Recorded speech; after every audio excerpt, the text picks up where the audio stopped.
తాకట్లో ఉన్న బంగారాన్ని విడిపించి ఆ రోజున మార్కెట్ ధర కట్టి మిగిలిన డబ్బును మీకు అందిస్తుంది కొమ్మూరి గోల్డ్. నమస్తే రమగారు. నమస్తే జయ. రమగారు, మనము వరప్రసాదుల కథలు చెప్పుకుంటా ఉన్నాము. ఒక్కొక్కరు ఒక్కొక్క దిక్కును వెళ్తా ఉన్నారు, ఒక్కొక్క సమస్యలు ఇరుక్కుంటా ఉన్నారు కదండి. సుఖాలు, సంతోషాలు, సమస్యలు అన్నీ ఒకదాని వెనకాల ఒకటి వస్తున్నాయి. కోయవాణ్ణి సంహరించి, ఆటవీకుడిని సంహరించి కనకవల్లి ఈ అమ్మాయి ఏం చేసింది, కుక్కను తీసుకుని హేలా నగరాన్ని వెతుక్కుంటూ, హేలాపురిని వెతుక్కుంటూ బయలుదేరింది. మగవేషం వేసుకుని వెళ్ళిపోయింది. మూడోవాడి కథ చెప్పుకుందాం ఇప్పుడు. మూడోవాడు ఎవరు? ఈ వరప్రసాదుల్లో ప్రవరుడు. ఇతను బ్రాహ్మణుని కుమారుడు, పురోహితుని కుమారుడు. ఇతను నడిచి నడిచి బయలుదేరాడు, ఈ చెట్టు ఎక్కాడు. అదే 4వ బ్రాంచ్ ఎక్కాడు కదా, 3వ బ్రాంచ్ మర్రి చెట్టు తాలూకు 3వ శాఖ. ఇక వెళ్ళగా వెళ్ళగా వెళ్ళగా వెళ్ళగా వెళ్ళగా ఒక నిర్జనంగా ఉన్న ఒక అడవి ప్రాంతంలోకి వెళ్ళాడు. వెళ్తే ఆ అడవిలో దొంగలు ఉన్నారు. ఇతని దగ్గర వీళ్ళు గుర్రం వేసుకుని బయలుదేరాడు. గుర్రము, కత్తిడాలు, ఒంటి మీద ఉన్న నగా నాణ్యం, కొంచెం అలంకారాలతో ఉన్నారు కదా వీళ్ళు. ఒక రాజుగారికి దేవతా వస్త్రాలు ఇచ్చి ఆయన దగ్గర నుంచి నగా నట్ర బాగా సంపాదించుకున్నారు వీళ్ళు. ఆ మొత్తం నగలు ఒలిచేసుకున్నారు. ఒలుచుకున్నాక ప్రవర్తన ఇక పోగొట్టుకోవడానికి ఏమీ లేదు, ఒట్టిగా మన ఇంకెవరేం చేస్తారు. అవును, ఇక ఏమీ లేవు, ఆయుధాలతో సహా అన్నీ పోయినాయి. అట్లా నడుచుకుంటూ నడుచుకుంటూ వెళ్ళాడు. మధ్య మధ్యలో దొరికిన కాయా కసురుతున్నాడు, ఏవో ధర్మశాలలు ఉంటే ఎక్కడో చోట భోజనం చేశాడు. చివరికి ఒక నగరాన్ని చేరుకున్నాడు. చేరుకుంటే ఈ నగరంలో ఒక గుర్రపు శాల ఉంది, కోట గోడని ఆనుకుని. ఈ గుర్రపు శాల వాకిట్లో పెద్ద పెద్ద డెక్కేలు అరుగుల్లాగా ఉన్నాయి, టెక్కె అంటారు. ఆ టెక్కె మీద నడుం వాల్చి చూస్తూ ఉంటే అతనికి కోట గోడ మీద నుంచి, అది అంతఃపురం ఏమో అని అనిపించింది, ఒక తాటి నిచ్చెన బయటికి వచ్చింది. అతను అట్లా చూస్తున్నాడు, ఏంటి నిచ్చెనేసారు పైనుంచి అని. ఆ నిచ్చెన మీద నుంచి ఒక 18-19 ఏళ్ళ అమ్మాయి, 17-18 ఏళ్ళు ఉంటాయి, చక్కగా ఉంది దూరం నుంచి చూడడానికే. ఆ తాటి నిచ్చెన మీద నుంచి కోట గోడ మీద నుంచి దిగేసింది. చూస్తూనే ఉన్నాడు. ఇంచుమించుగా అర్ధరాత్రి అయింది, ఒక 12:30 అట్లా అయిపోయింది. ఈ కోటకు చుట్టూతో అక్కడక్కడ దీపాలు ఉన్నాయి, ఆముదం దీపాలు. ఎక్కడి నుంచి అయితే ఈ అమ్మాయి దిగిందో అక్కడ కనుచి ఇక్కటే ఉంది, చిన్న కను వెలుగు ఉంది తప్ప ఎక్కువ వెలుగు లేదు. ఇతనికి ఏమనిపించింది, దీని మించి దిగుతున్న ఈ అమ్మాయి తన వైపే నడిచేస్తున్నట్టుగా తోచింది. ఓకే, చకచక వచ్చేసింది దగ్గరికి, వీపీ తట్టింది, పద వెళ్దామంది. ఏమిటో తెలియలా, ఏం చెయ్యాలి తెలియలేదు. సరే పద అంది కదా, కపుక్కున్న లోపల నుంచి 2 గుర్రాలు చేత్తో పుచ్చుకొచ్చింది. లోపలికి వెళ్ళింది, యువతల కట్టేసున్న 2 గుర్రాలని పట్టుకొచ్చింది. ఎక్కువ వెళ్ళిపోవాలి, సమయం మించిపోతుంది. అది ఈ అబ్బాయి ఎక్కేశాడు, అమ్మాయి ఎక్కేసింది. 2 గుర్రాలు దౌడు తీసుకుంటూ వెళ్ళిపోయింది. ముందుకు వెళ్ళాక ఇక ఇట్లా ఈ అర్ధరాత్రి 12 అయిందిగా, ఇక తెల్లవారేదాకా దౌడు తీస్తూనే ఉన్నారు. మధ్యలో ఒక 4 గంటలు అట్లా పొద్దు వస్తుంది కదా, పొద్దుపడుపు, ఇక మన వెనముద్దలాగా వస్తాడట, వేగుచుక్క పొడుస్తుంది. పొద్దు పడవటం అనరు దాన్ని, వేగుచుక్క పడవట, చుక్క పొడుపు. ఈ చుక్క పొడిచే సమయానికి అమ్మాయి ఏం చెప్పిందంటే, అసలు నాకు ఎట్లాంటి ముఖ్యమైన పని వచ్చిందో తెలుసా, ఎక్కడి నుంచోట ఒక గణికా శిరోమణి వచ్చింది, ఆవిడ చాలా గొప్ప నాట్యగత్తట, ఆవిడని పరీక్షించమన్నారు మా నాన్నగారు. నేను తలనొప్పి అని తప్పించుకున్నాను, నీకు భలే అదృష్టవంతుడు, నువ్వు ముందే వచ్చి పడుకున్నావు అన్నది. ఈ ప్రవరుడికి ఏం చెప్పాలో తెలియదు, అదేమిటో తెలీదు ఇతనికి. అని ఏదో గొంతు సవరించుకున్నాడు. ఈ అబ్బాయి ఏం చెప్పాడో ఆ అమ్మాయి వినలే. ముందుకు వచ్చేసారు. తెల్లవారేసరికి ఆ అమ్మాయి తెలుసుకుంది, తను ఎవరితో వచ్చానని భావిస్తుందో ఆ వాడు ఈ వాడు కాదు. ఓహో, ఆ అమ్మాయి ఎవరో ఒకడికి చెప్పింది అక్కడికి. ఇంతకీ ఈ అమ్మాయి ఎవరు? ఆ నగరం తాలూకు నగరపాలకుడి యొక్క కుమార్తె కనకప్రభ, చాలా అందగత్తె. ఆ అమ్మాయి ఈ నగరాధ్యక్షుడి కుమార్తె. తర్వాత ఈ నగరాధ్యక్షుడికి ఒక మంత్రి గారు ఉన్నారు. మంత్రి గారికి ఒక కొడుకున్నాడు జయంతుడు కనకప్రభ ఒక్కసారే పుట్టారు. వాళ్ళిద్దరిని కలిపి పెంచారు. చిన్నప్పటి నుంచి విద్యాభ్యాసం కలిసే చేశారు. 12-13 సంవత్సరాల వరకు అమ్మాయి వ్యక్తత వచ్చేదాకా కలిసి తిరగనిచ్చి, తర్వాత కొంచెం పిల్ల పెద్దదయ్యాక సెపరేట్ చేసేసారు. అన్ని చోట్ల జరిగేదే. కానీ కనకప్రభకి చిన్నతనం నుంచి తనతో ఉన్న జయంతుడి మీదే ఉంది మనసు, అతను పెళ్లి చేసుకోవాలని ఉంది. తండ్రి వేరే సంబంధాలు చూడడం మొదలుపెట్టేసరికి జయంతుడితో కలిసి పారిపోవాలని నిశ్చయించుకుని అతన్ని ఈ గుర్రపుశాల దగ్గర ఉన్న టెక్కే మీద నువ్వు పడుకో, నేను వచ్చి నిద్ర లేపుతా, మన ఇద్దరం కలిసి వెళ్ళిపోదాం అని చెప్పింది. కానీ ఏ గణికా శిరోమణిని సంగీతాన్ని పరీక్షించమని ఈ అమ్మాయికి వచ్చిందో వార్త, ఈ అమ్మాయి కాదనేసరికల్లా ఆ వార్త జయంతుడికి వెళ్ళింది. అతను తప్పించుకోలేక ఆ పని చేయటానికి అతను అక్కడికి వెళ్ళిపోయాడు. ఓకే. నేను ఇక్కడ కనపడకపోతే కనకప్రభ వెనక్కి వెళ్ళిపోతుంది అనుకున్నాడు. కానీ ఈ జయంతుడి స్థానంలో ఇక్కడ ప్రవరుడు పడుకుని ఉన్నాడు.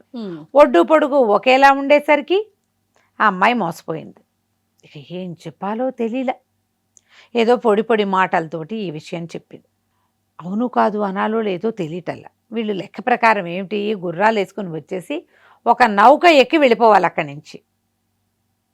ప్లాన్ ప్రకారం నౌక ఎక్కేశారు. ఎక్కితే బాగానే ఉంది, ఇప్పుడు వెనక్కి వెళ్ళాలా? తెల్లవారేసరికల్లా రాణి యువరాణి లేదని తెలిసిపోతుంది.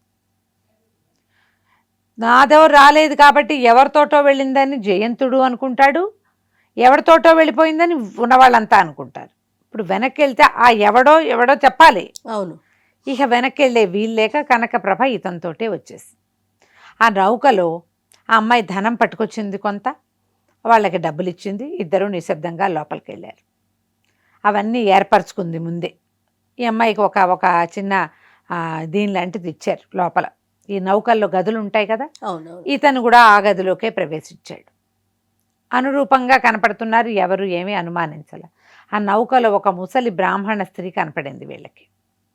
ఆవిడ ఈ అమ్మాయిని చూడంగానే పెద్దింటి పిల్లలే ఉందని ఏదో రెండు మాటలు కలిపి, దిక్కు దివాణం లేదమ్మా, నన్ను చూసుకునే వాళ్ళు ఎవరు లేరు, ఈ ఊళ్ళో ఏముంటానని ఏదో వెళ్దామని ఇట్లా పడవెక్కాను, నన్ను నీతో ఉంచుకో, నీకు అన్నం వండి పెడతా, నీకు పాలు కల్పిస్తా, నీకు జడేస్తానని బతిలాడడం మొదలెట్టింది. కనకప్రభ కూడా ఏమనుకుందంటే, ఇతను ఎవరో పరాయి మగవాడు, ఇతనితో కలిసి ఉండాలి, ఈ మధ్యలో ఒక పెద్దమ్మ ఉంటే కంఫర్టబుల్గా ఉంటుందని భావించి ఆవిడ్ని తనతోటి ఉంచుకుంది. ఈ వీళ్ళు ఎక్కిన నౌక హేలాపూరికి చేరింది. ఓహో, పోనీలే. హేలా నగరానికి వెళ్ళారు. వెళ్ళాక పడవ దిగారు. వీళ్ళిద్దరూ ఆడమగ ముసలావిడే కుటుంబంలాగా కనపడుతోంది. తల్లి కూతురు కొడుకు అల్లుడు, లేదా తల్లి కొడుకు కోడలు అట్లా కనిపిస్తున్నారు. ముగ్గురు కలిసి ఊళ్ళోకి వెళ్ళారు. ముందో ధర్మసత్రంలో దిగారు, తర్వాత పక్కన ఏదో ఇల్లు అద్దెకి తీసుకున్నారు. డబ్బు ఉంది కొంత, కానీ రోజులు గడవాలి కదా. ఇతను ఏం చేశాడు, పక్కనే ఒక రత్నాల వ్యాపారి ఏదో కొట్టుంటే ఊరికే ఒక అడుగు అందులోకి వేశాడు. వేసి అతను కొన్ని రత్నాలు పరీక్షిస్తుంటే అది బాగుంది, ఇది బాగుండలేదు అని చెప్పాడు. చెప్పేసరికి ఆయన ఆశ్చర్యపోయాడు. బాబు నీకు తెలుసా వీటి సంగతి అంటే, నాకు తెలుసండి, మేము ఇవి చదువుకున్నాం, రత్నశాస్త్రం నేను చదువుకున్నానంటే, ఇవి చూడు అవి చూడు అని చూపించి ఓ 2-3 గంటలు అయ్యాక చక్కగా భోజనం చేయించి, బాబు బ్రాహ్మణ్ కుమారుడల్లే ఉన్నావు, నా దగ్గర ఉండు, నీకు నెల సరిపడి జీతం ఇస్తాను, చక్కగా ఇల్లు వాకిలి ఏర్పడతాను. వివాహితుడు అనుకున్నాడు ఆయన. ఇల్లు వాకిలి ఏర్పరిచారు, చక్కగా జీతం ఇవ్వటం మొదలుపెట్టారు. రోజు తలపాగా పెట్టుకుని ఈ రత్నాల వ్యాపార అంగడికి వెళ్ళడం మొదలుపెట్టాడు. కనకప్రభ కూడా అక్కడే ఉంది. ఓకే. ఆ ముసలావిడ వంట చేసి పెట్టేది, అతనికి అన్నం పెట్టేది, ఈ అమ్మాయికి అన్నం పెట్టేది. వీళ్ళిద్దరూ ఓ గదిలో ఏనాడు ఎదురుపడలేదు, కలిసి ఉన్నారు అంతే. ఒకళ్ళనొకళ్ళు పట్టించుకోలే, కానీ ఒకళ్ళు సెక్యూరిటీకి ఒకళ్ళు వీలుగా ఉన్నారనమాట. కొంతకాలం అయిన తర్వాత ఈ హేలా నగరానికి రాజు ఎవరు, ఇప్పుడు ఉన్నది కందర్పకేతువు. ఏ కందర్పకేతువు అయితే మొదట అమ్మాయిని తీసుకొచ్చాడు కదా, కళావతిని, అతని అదే ఈ హేలా నగరం. అతనికి దగ్గరికి ఎవరో ఒక వర్తకుడు ఒక అద్భుతమైన రత్నాన్ని తీసుకొచ్చాడు. ఇది కొన్ని లక్షలు విలువ చేస్తుందని చెప్పాడు. వాడు చాలా కాన్ఫిడెంట్గా ఉన్నాడు. ఊళ్ళో ఉన్న రత్నాల వ్యాపారులందరూ ఓహో అద్భుతం అన్నారు. అద్భుతం తర్వాత ఈ ఎక్కడైతే మన వసంతుడు పనిచేస్తున్నాడో అక్కడికి అది ప్రవరుడు ఎవరి దగ్గర పనిచేస్తున్నాడో ఈ రత్నాన్ని పరీక్షించడం కోసం ఒక ఇది వచ్చింది, ఏమంటారు, ఆహ్వానం. రత్న పరీక్షకులు ఎవరైనా ఉంటే రావచ్చు, మీరు కూడా రండి అంటే, మన దగ్గర అద్భుతమైన వాడు ఉన్నాడని కుర్రాడిని తీసుకుపోయాడు. తీసుకెళ్తే వ్యాపారస్తుడు, బాబు ఇదేదో కొన్ని కోట్లు వెలువ చేస్తుంది అంటున్నారు, రాజుగారు ఇది కొనడానికి సిద్ధంగా ఉన్నారు, ఇది చూడమంటే అతను అటు ఇటు తిప్పి, వారి ప్రవరుడు, ఇది గాజురాయి, ఇది వజ్రం కాదు, దీనికి అసలు ఖరీదే లేదు, ఇది ఇట్లా ప్రత్యేకంగా చెక్కబడి ఉండటం వల్ల ఇది ఖరీదైందిగా భాషిస్తోంది కానీ కాదు. రాజు ఆశ్చర్యపోయాడు. అదేంటి వీళ్ళందరూ లేటు కట్టారు దీనికి, మీ దగ్గర ఉన్న కుర్రాడు ఇతను ముక్కుపచ్చలారినట్టుగా కుర్రాడుగా ఉన్నాడు, ఇతనేటా చెప్తాడు అనేసరికి ఇతను ఏం చేశాడంటే, ఒక అద్దం తెప్పించండి, ఇనప పలక అయినా సరే, ఓ ఓ పలక తెప్పించారు, గోడకేసి పెట్టారు. పెట్టేసరికల్లా ఇతను ఆ రాయిని ఎగరేసి దానికేసి కొట్టాడు. కొట్టేసరికల్లా నువ్వు గింజంత సన్నగా ముక్కైపోయింది. వజ్రం అయితే పగిలేదు కాదు, పగలకూడదు. గాజు రాయిలాగా పగిలింది. ఆ వచ్చిన వ్యాపారస్తుడు తలదించుకున్నాడు. ఊళ్ళో ఉన్న వాళ్ళంతా ఆశ్చర్యపోయారు. రాజుకి మరీ ఆశ్చర్యం వేసింది. ఇంత చిన్నవాడు ఎంత బాగా చెప్పాడు, వస్తువు చూడంగానే చెప్పేశాడే అని రత్నాల వ్యాపారిని ఏమన్నాడు, నీ సలహాదారిని నా దగ్గర పెట్టుకుంటాను అని చెప్పి ఈ ప్రవరుణ్ణి తన దగ్గర ఉంచుకున్నాడు. ఇంకొంచెం పెద్ద భవనం అలాట్ చేశారు. జీతం భత్యం పెరిగినాయి. రోజు రాజు దగ్గరికి వెళ్ళటం, కాసేపు మాట్లాడుతూ ఉంటే ఈ ప్రవరుడు చాలుకు తెలివైన మాట తీరు, చాలా తెలివైనవాడు, ప్లాన్డ్గా మాట్లాడతాడు, రత్నాల పరీక్ష చేయగలడు, మంచి మాటలు చెప్తాడు, తెలివిగా చేయొచ్చు చేయకూడదు చెప్పగలడు, చటుక్కున సమయం గణన చేయగలడు. ఇన్ని లక్షణాలు ఉంటే ఎవరు వదిలిపెడతారు? అంతేగా. రాజు బాగా తన దగ్గర చేయటం మొదలుపెట్టాడు.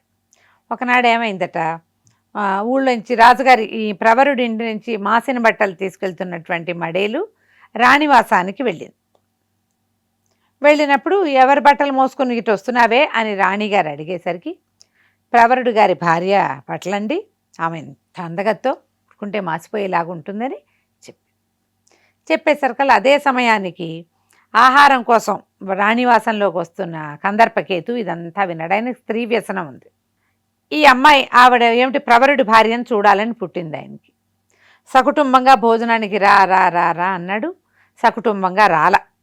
ప్రవరుడు ఒక్కడే వచ్చినప్పుడు సరే ఏమన్నాడు రాజు, మేము ఎప్పుడో ఒక అద్భుతమైన సౌందర్యవతి అయిన ఒక స్త్రీని ద్వీపాంతరం నుంచి తెప్పించాము, ఆమె ఏమన్నా నాకు లొంగలేదు, నువ్వన్నీ తెలివిగా మాట్లాడతావు, ఆమెతో మాట్లాడి ఆమెను లైన్ చేయి నాకని అడిగాడు.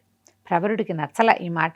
ఇది అన్యాయం కదా, ఎవరో స్త్రీ, ఆమెకి ఇష్టం లేకపోతే వీడి బలవంతం ఏమిటి, మధ్యలో మన రాయబారం ఏమిటి, ఇష్టం లేదు కానీ మరి రాజు దగ్గర ఉన్నప్పుడు కత్తి మీద సాము, సరే చూస్తానన్నాడు.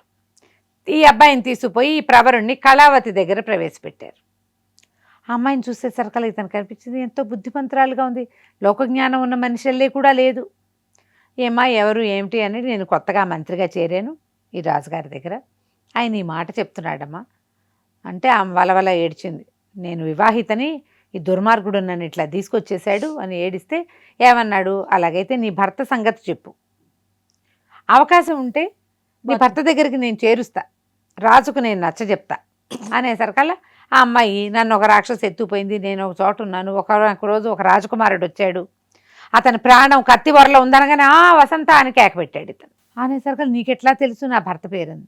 నాకెందుకు తెలీదు, మా రాజు కొడుకు, నా స్నేహితుడు, మేము వరప్రసాదులం, ఇట్లా వరుసగా ఒకేసారి పుట్టాం, మేము కలిసే వచ్చాము అని చాలా దుఃఖపడ్డాడు. అమ్మో వాడి పరిస్థితి ఎట్లా ఉందో ఏమిటో, ఎట్లా వెళ్ళాలి అక్కడికి అని, నువ్వు ధైర్యంగా ఉండు, నీ సంగతి నేను చూస్తాను, రాజుకు నేను నచ్చ చెప్తానంటే ఇక ఈ అమ్మాయి సరేనండి సంతోషంగా ఉండటం మొదలెట్టింది. ఇతను వచ్చి ప్రవరుడు రాజుకు చెప్పాడు, మీరు ఇప్పట్లో బలవంత పెట్టకండి, ఆ అమ్మాయికి ఒక సంవత్సరం వ్రతం ఉంది, రాయబారం వచ్చే దగ్గర నుంచి సంవత్సరం అయిపోతుంది, మీరు మొదట మాట్లాడినప్పుడు ఏడాది అందా, ఇప్పుడు నేను రాయబారం వెళ్ళాను ఇక్కడి నుంచి ఏడాది, కాబట్టి ఆమె దగ్గర ఎవ్వరు వెళ్ళొద్దు, పలకరించద్దు, మాట్లాడద్దు, ఏడాది అయ్యేసరికి ఆమె మీ దారిలో పడుతుంది అని చెప్పాడు. ఈ రాజుకి ఏం పుట్టింది, వెళ్ళి ప్రవరుడి భార్యను చూడాలి, ఈ ఎక్కడి నుంచో తెప్పించిన అందగత్తె లొంగేలాగా లేదు, ఏడాది సమయం ఉంది, ఈ ప్రవరుడి భార్య సౌందర్యమైనా చూసొద్దామనుకున్నాడు. అంతకుముందు ఊరికే 10 రోజులకి ఒకసారి వెళ్ళి అమ్మాయి దగ్గరికి వెళ్ళేవాడు, ఈ కళావతి దగ్గరికి కనపడేది, ఇప్పుడు చూడొద్దన్నాడుగా, అందుకని ప్రవరుడి పెళ్ళాన్ని చూద్దామనుకున్నాడు. ప్రవరుడికి అర్థమైంది, వీడికి ఎవరో చెప్పారు నా భార్య సౌందర్యం గురించి, అందుకనే వీడు వస్తానంటున్నాడని. ఇంటికి వెళ్ళి ఆ ఇంట్లో ఒక ముసలావిడ ఉందిగా, ఆవిడకి చెప్పాడు, రాజు భోజనానికి వస్తానని అడుగుతున్నాడు, మరి ఈయన్ని నమ్ముకుని ఉన్నాం ఇక్కడ, ఇదొక ఉద్యోగం, ఏం చేయాలో తెలియటం లేదు, ఈమె చూస్తే నగరాధ్యక్షుడి కుమార్తె అంటే రాకుమారి, పరపురుషుడికి కనిపించమని ఏ రకంగా చెప్పాలో నాకు అర్థం కావటం లేదంటే, కనకప్రభ ఏమందంటే పర్వాలేదు, మా సాటి వారు ఎవరైనా మా దగ్గరకు వచ్చినప్పుడు మా వాడికే, నేను క్షత్రియుడికి ఎదురుపడ్డాను, నాకు తప్పు లేదని చెప్పి రాజును భోజనానికి పిలవమంది. రాజుగారు భోజనానికి వచ్చినప్పుడు చూశాడు, చాలా అందగత్తిగా ఉంది, అయితే మీ ఆవిడ చాలా బాగుందంటే మేము 7గురం 8గురం అని చెప్పింది. 7 8 అంటే 7 8 మంది అందగత్తలైన భార్యలు ఉన్నారు ప్రవరుడికి. రాజు ఇదైపోయాడు, అందరినీ చూడాలనుకుంటున్నాను అన్నాడు. సముద్ర తీరానికి వస్తే అందరం కనపడతామని చెప్పింది. ఆ అమ్మాయి 10 నిమిషాలకు ఒక్కొక్క విచిత్ర వేషధారణ చేసుకుంటూ 8 మంది స్త్రీలుగా కనపడింది. రాజు కనిపించింది, మనకు చేత కాదు ఇంత, ప్రవరుడు ఇంత తెలివిగలవాడు కాబట్టి 8 మంది స్త్రీలతోటి ఈ రకంగా ఉండగలుగుతున్నాడు, వీడి జోలికి వెళ్ళకూడదని అనిపించింది. ఊరుకున్నాడు. అయితే ఈ కథ అంతా ముగిసేసరికల్లా కనకప్రభకి ఏమనిపించింది, ఒకనాడు కూర్చుని ఇతనితో మాట్లాడింది. చిన్నతనం నుంచి నేను జయంతుడితో కలిసి పెరిగాను, ప్రేమ కాదు అదొక అలవాటు, ఆ అలవాటుతోటి అతన్నే వివాహం చేసుకోవాలని భావించాను, కానీ అతను నాకు దక్కలేదు, నువ్వు దక్కావు, నీతో పాటు వచ్చాను, ఇంత ప్రయాణం చేశాను, ఇప్పుడు నీతో ఇన్నాళ్ళు ఉండి నేను ఏ పురుషుణ్ణి వివాహం చేసుకోగలను, ఎవరిని భర్తగా భావించగలను, ఇక్కడేమో నీ భార్యగా చెలామణి అయిపోతున్నాను నేను, కాబట్టి నన్ను నువ్వు భార్యగా స్వీకరించు, మనం గాంధర్వీధిని వివాహం చేసుకుందాము, నా క్షత్రియులను నాకు తప్పులేదు, నీకు తప్పులేదు, కాబట్టి మనం వివాహం చేసుకుని భార్యాభర్తలుగా ఉందాం. ఆ తర్వాత ఇద్దరు ఒకళ్ళ సంగతులు ఒకళ్ళకి వివరంగా చెప్పుకున్నారు, స్నేహితుల సంగతులు ఇవన్నీ చెప్పుకున్నారు. ఈ ప్రవరుడికి ఏమనిపించిందంటే, ఇప్పుడు ఎవరైనా నా స్నేహితులు వీళ్ళు మేము 5గురం, నేను ఒక్కడిని ఇక్కడున్నా, ఈ హేలాపురి పెద్ద నగరం, హేలానగరం చాలా పెద్దది, ఎవరైనా వస్తారని ఒక సత్రం దగ్గర తన బొమ్మ ఒకటి, తనది చిత్రం ఒకటి రాయించి పెట్టించాడు. ఎవరైనా ఈ చిత్రాన్ని చూసి నిలబడితే వాళ్ళని నా దగ్గరికి తీసుకురమని 2 సైనికుల్ని పెట్టాడు అక్కడ. ఇలా రోజులు గడుస్తున్నాయి. ఈ లోపల ఏమైంది, వీళ్ళు ఇంకా 2 ఉండాలిగా, దండుడు సాంబుడు. దండుడి కథ చెప్పుకుందాం, ఏమైందో చూద్దాం. ప్రవరుడు తన చిత్రపటాన్ని గీయించి పెట్టాడు, ఒక 2 సైనికులను అక్కడ కాపలా పెట్టాడు. ఎవరైనా ఈ పటాన్ని చూస్తూ నిలబడితే కనుక, ఎందుకంటే వీళ్ళు 5గురు ఉన్నారు, ఒకడు ఇక్కడ ఉన్నాడు, ఒకడు ప్రాణాపాయ స్థితిలో అక్కడెక్కడో ఉన్నాడు, అంటే మిగిలిన 3 ప్రయాణంలో ఎప్పుడైనా రావచ్చు, ఎవరైనా వస్తే కనుక స్నేహితుల్ని సులువుగా తెలుసుకోవచ్చు అని చెప్పి ఇలాంటి ఏర్పాటు చేసి పెట్టాడు. ఇక 3 కథలు చెప్పుకున్నాం. తతిమా వాళ్ళిద్దరూ ఏం చేశారు, ఎక్కడికి వెళ్ళారు, ఎవరైనా ఇక్కడికి వచ్చారా, మనం తర్వాయి భాగంలో చూద్దాం. తప్పకుండా అండి. నమస్తే. నమస్తే. And for more videos, Please subscribe to iDream. Please subscribe to iDream. Please subscribe iDream. And please subscribe to iDream. For more videos, subscribe to iDream. please like, share and subscribe to the channel. Congratulations, iDream. Subscribe to iDream. Subscribe to iDream. So subscribe to iDream Media. iDream ki iDream team andarki huge congratulations. Please subscribe iDream Media. Please subscribe to iDream. Subscribe iDream. Please subscribe to iDream. iDream అంటే నా కళల ఛానల్ను subscribe చేసుకున్న నోరు తిరుగుతలేదు, మీరైతే గంట గుర్తు కొట్టండి. For more such videos, please subscribe to iDream.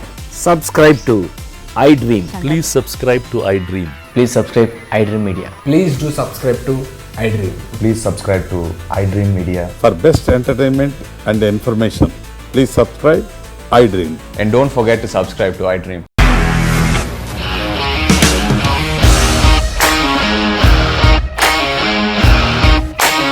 ఇండస్ట్రీలో కమిట్మెంట్ ఇష్యూస్ వస్తే నీకు కూడా వచ్చినట్టు మార్నింగ్ తీసుకెళ్ళాలంటే కొట్టి పడేశాడు.